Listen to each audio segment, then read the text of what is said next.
제24장. 예수께서 성전에서 나와서 가실 때 제자들이 성전 건물들을 가리켜 보이려고 나아오니 대답하여 이르시되, 너희가 이 모든 것을 보지 못하느냐? 내가 진실로 너희에게 이르노니 돌 하나도 돌 위에 남지 않고 다 무너뜨려지리라.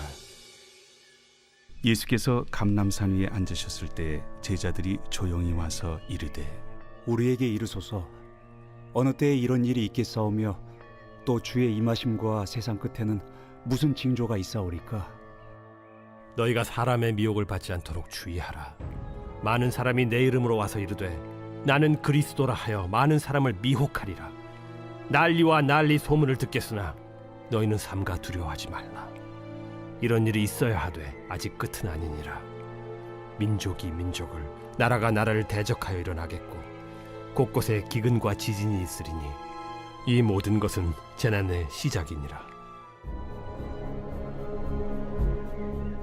그때 사람들이 너희를 환난에 넘겨주겠으며 너희를 죽이리니 너희가 내 이름 때문에 모든 민족에게 미움을 받으리라.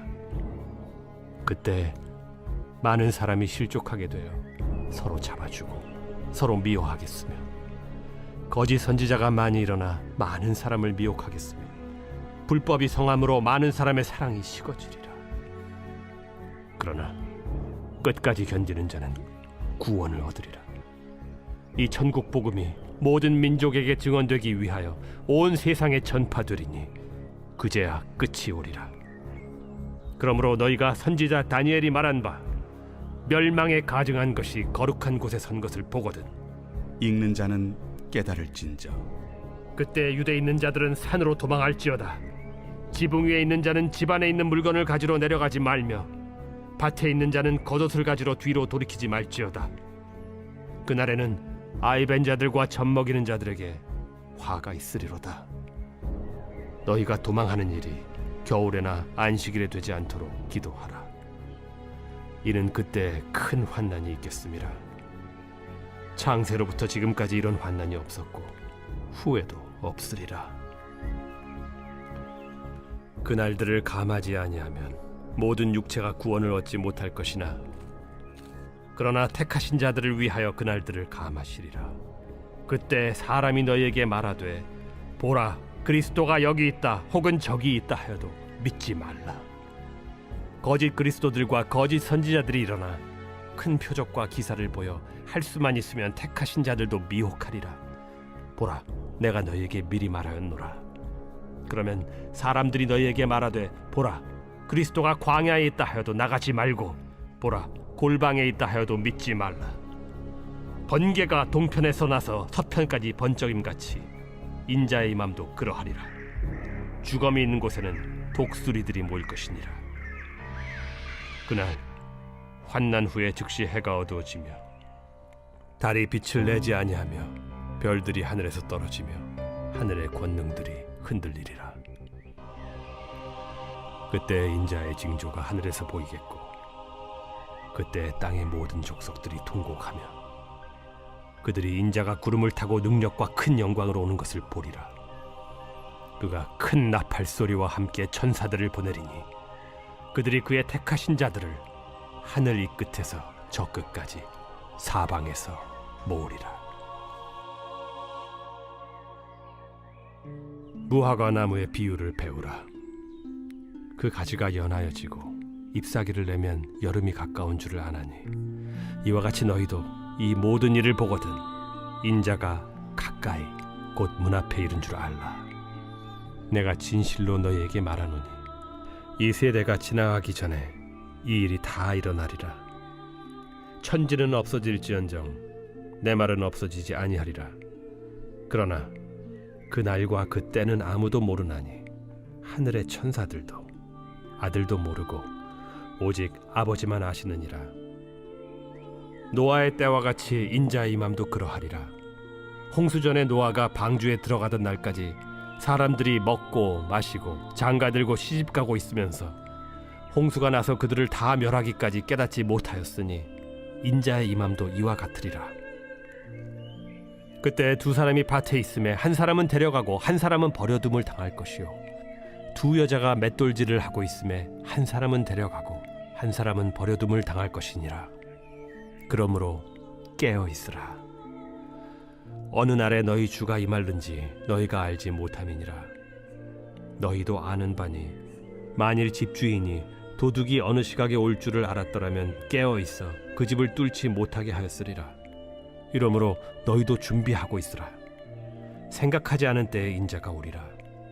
충성되고 지혜 있는 종이 되어 주인에게 그 집 사람들을 맡아 때를 따라 양식을 나눠줄 자가 누구냐? 주인이 올 때 그 종이 이렇게 하는 것을 보면 그 종이 복이 있으리로다. 내가 진실로 너희에게 이르노니 주인이 그의 모든 소유를 그에게 맡기리라. 만일 그 악한 종이 마음에 생각하기를 주인이 더디 오리라 하여 동료들을 때리며 술 친구들과 더불어 먹고 마시게 되면 생각하지 않은 날 알지 못하는 시각에 그 종의 주인이 이르러 엄히 때리고 외식하는 자가 받는 벌에 처하리니 거기서 슬피 울며 이를 갈리라. 오늘의 말씀 마태복음 24장의 말씀입니다. 마태복음 24장에서 25장까지는 예수님께서 감난산으로 이동하여 제자들에게 세상 끝날에 있을 징조들과 중요한 사건 그리고 그때를 맞는 사람들의 자세에 대해 말씀하고 계십니다. 이 설교를 우리는 예수님의 감난산 설교라고 부릅니다. 비유는 총 3가지입니다. 무화과나무의 비유, 열처녀 비유, 달란트 비유입니다. 그렇다면 왜 감난산일까요? 감난산에서 설교를 하셨기 때문에 그런 겁니다. 마태복음 5장에서 7장까지는 예수님의 상상수훈의 말씀이라고 합니다. 산 위에서 하신 말씀이라고 해서 상상수훈인데 이 산은 핫한 산이고 이 설교를 듣는 대상은 바로 수많은 군중들, 무리들이었습니다. 그런데 감난산에서 하신 설교는 상상수훈과 비교해보자면 무리가 아니라 누구에게 하신 말씀입니까? 바로 제자들에게 하신 말씀입니다. 특히 마지막 때에 살아가고 있는 제자들, 우리들에게 하시는 말씀인 것입니다. 당시 예루살렘 성전은 아름답고 웅장했습니다. 그런데 예수님께서는 이러한 제자들을 보며 말씀하셨습니다. 진실로 이 성전이 돌 하나도 돌 위에 남아있지 않고 다 무너질 것이다. 예수님이 성전 심판 예언을 듣게 된 이 제자들은 예수님께 조용히 찾아가 마지막 때에 관하여 물었습니다. 어느 때에 이런 일이 있겠사오며 또 주의 임하심과 세상 끝에는 무슨 징조가 있습니까? 예수님께서는 제자들의 질문에 성전이 무너질 때와 또 마지막 때에 임할 징조를 크게 4가지로 말씀하셨습니다. 첫 번째는 거짓 그리스도의 출현과 미혹이며 둘째는 전쟁과 기근과 지진의 발생입니다. 그리고 세 번째는 세상의 성도들에 대한 박해와 거짓 선지자들의 출현 및 불법의 성행입니다. 그리고 마지막 4번째는 모든 민족의 복음 전파였습니다. 예수님께서는 이 말씀을 통해서 모든 그리스도인이 늘 마음에 품어야 할 자세에 대해서 가르쳐 주시고자 하셨는데 그렇다면 우리는 마지막 때에 어떻게 살아가야 할까요? 첫 번째는 사람의 미혹을 받지 않도록 조심해야 한다는 겁니다. 4절의 말씀입니다. 너희가 사람의 미혹을 받지 않도록 주의하라. 이 말씀은 마지막 때를 살아가는 이 시대의 그리스도인들이 가장 귀를 기울여야 할 아주 중요한 말씀입니다. 마지막 때의 교회와 성도들을 가장 심하게 흔들고 실족하는 것이 다름 아닌 거짓 그리스도와 거짓 선지자들의 미혹이기 때문입니다. 사단의 세력들이 가지고 있는 특징은 건건한 모양을 하고 또 굉장한 이적을 행하면서 동시에 듣기에 그럴듯한 말들을 늘어놓습니다. 그래서 대부분의 어리석은 사람들은 보기에 놀랍고 듣기에 달콤한 말에 쉽게 미혹되는 겁니다. 하지만 그리스도인은 마지막 때라고 생각되면 될수록 믿음을 더욱 분명하고 확실하게 해야 합니다. 세상에 거짓 그리스도와 거짓 선지자들이 나타나 이적을 행하고 거짓 복음을 늘어놓을 때 쉽게 동요하지 말고 오히려 그들의 행동을 말씀으로 잘 살피면서 영적 분별력을 지니고 세상 사람들을 올바른 길로 인도할 수 있는 이 시대의 진정한 선지자의 삶으로 살아가야 하는 겁니다. 그리고 두 번째는 어려움을 당할수록 더욱 믿음 앞에 바로 서야 한다는 겁니다. 마지막 때는 어떠한 현상들이 일어날까요? 7절에서 9절의 말씀을 보면 민족이 민족을, 나라가 나라를 대적하여 일어나겠고 곳곳에 기근과 지진이 있으리니 이 모든 것은 재난의 시작이니라. 그때 사람들이 너희를 환난에 넘겨주겠으며 너희를 죽이리니 너희가 내 이름 때문에 모든 민족에게 미움을 받으리라. 예수님께서는 종말의 때에는 난리와 기근과 지진과 전생의 소식이 있게 될 것이고 고통의 시간 속에서 그리스도인들을 환난을 당할 것이고 또 박해와 순교를 당할 것이고 세상 가운데 미움을 당할 것이라고 말씀하고 계십니다. 이것은 1차적으로 예루살렘 성전이 무너진 이후에 로마 정권 아래에서 그리스도인들이 받는 고난과 핍박을 예언하신 겁니다. 예수님께서는 이러한 고난을 미리 예언하시면서 그리스도인들이 신앙의 삶 속에서 겪게 되는 고난은 복음이 틀렸거나 신앙이 잘못된 것을 뜻하는 것이 아니라 오히려 옳은 길을 가게 될 때 부딪히게 되는 자연스러운 것이라 라고 말씀하시는 겁니다. 그렇다면 이러한 일이 왜 일어나는 걸까요? 그 이유는 간단합니다. 그리스도인의 나라가 이 세상에 속한 것이 아니듯 그리스도인들 역시 이 세상에 속한 존재가 아니기 때문입니다. 다시 말해 그리스도인들은 이 세상에서는 이방인과 같은 존재이고 하늘나라 시민권을 가진 존재이기 때문에 이 세상에 속한 자들이 시기를 그리고 또 핍박을 받게 된다는 겁니다.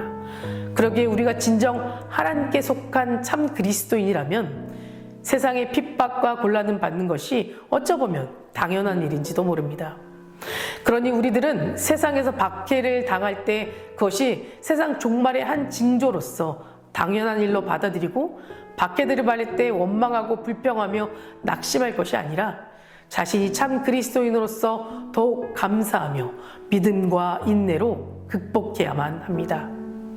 그리고 세 번째는 언제 오실지 모르는 주님의 재림 앞에 영적으로 깨어있으라 라는 겁니다. 무화과나무의 비유를 보면 알 수 있습니다. 마태복음 24장 32절과 33절의 말씀입니다. 무화과나무의 비유를 배우라. 그 가지가 연약하여지고 잎사귀를 내며 여름이 가까운 줄을 아나니 이와 같이 너희가 그 모든 일을 보거든 인자가 가까이 곧 문 앞에 이른 줄 알라. 여러분, 여름이 오는 것을 어떻게 알게 됩니까? 날씨가 더워지면 여름이 왔구나 라고 알게 됩니다. 그런데 예수님 당시는 항상 덥기 때문에 알 수가 없습니다. 그래서 오늘의 말씀처럼 무화과나무 꽃을 보고 아는 것입니다. 재림의 날, 심판의 날은 정확히 언제인지 우리는 알 수 없습니다. 하지만 예수님께서 말씀하신 징조를 보면서 우리는 그때가 코앞에 있다는 사실을 짐작할 수 있고 더 중요한 것은 그날을 준비해야 된다는 겁니다. 사랑하는 성도 여러분, 우리 모두는 언제 오실지 모르는 주님의 재림 앞에 영적으로 깨어 늘 기도하기를 간절히 소망합니다. 다 같이 기도하시겠습니다. 오늘은 화요일입니다. 화요일 공동기도 제목은 코로나의 종식을 위해 함께 기도해 주시기 바랍니다. 코로나로부터 성도님들의 건강을 지켜달라고 또 코로나로부터 자유하게 하시고 예배의 자리에 담대히 나올 수 있도록 기도해 주시기 바랍니다. 그리고 수험생을 위해서 함께 기도하겠습니다. 수험생의 이름은 광민구, 구유진, 김성재, 김수민, 김시온, 김은혜, 류승철, 박도연, 오채원, 이명섭, 최민규입니다. 다 같이 기도하시겠습니다. 자비로우신 하나님 아버지, 이 새벽 시간 주님께 나와 기도하게 하심에 더욱 감사드립니다. 우리가 마지막 때를 살면서 하나님의 말씀으로 세상의 옳은 것과 그른 것을 분별하며 살아갈 수 있도록 인도하여 주시옵소서. 늘 깨어 기도하며 하나님의 부르심에 늘 준비된 자로 살아가게 하시옵소서. 코로나가 하루속히 종식되게 하시고 어려운 시간 중에도 믿음 잃지 않고 주님 붙잡고 이겨낼 수 있도록 지켜주시옵소서. 코로나로부터 교회와 성도님들 삶을 지켜주시고 더욱 하나님의 말씀을 붙잡고 예배하는 믿음의 성도들 될 수 있도록 우리의 믿음을 회복시켜 주시옵소서. 담임 목사님 말씀 선포하실 때마다 먼저 은혜로 가득 채워주시고 선포되는 말씀을 듣는 모든 성도님들의 마음이 열리고 그 말씀을 붙잡는 귀한 역사가 일어나게 하여 주시옵소서. 다음 세대 아이들이 믿음을 지켜주실 줄 믿습니다. 말씀으로 자라고 기도로 성장한 아이들 되게 하여 주시옵소서. 암으로 치유받고 있는 박재순 권사님, 유은영 권사님, 김시아 권사님, 오유미 성도님, 박세윤 청년, 유경민 청년 깨끗이 치유해 주시고 끝까지 소망 가운데 살게 하여 주시옵소서. 투석 중인 성도님들, 사고로 입원 중인 성도님들 힘을 더해 주시고 우울증, 공황장애, 불면증 겪고 있는 성도님들에게는 담대한 마음과 위로함을 허락하여 주시옵소서. 우리 수험생들에게 지혜를 주시고 건강을 지켜주시며 어떤 실수조차 생기지 않도록 끝까지 보호하여 주시옵소서. 새벽마다 1,000번 제드리며 간구하는 기도 제목에 응답하여 주실 줄 믿사오며 오늘 말씀 예수 그리스도 이름으로 간절히 기도드립니다. 아멘.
있습니다.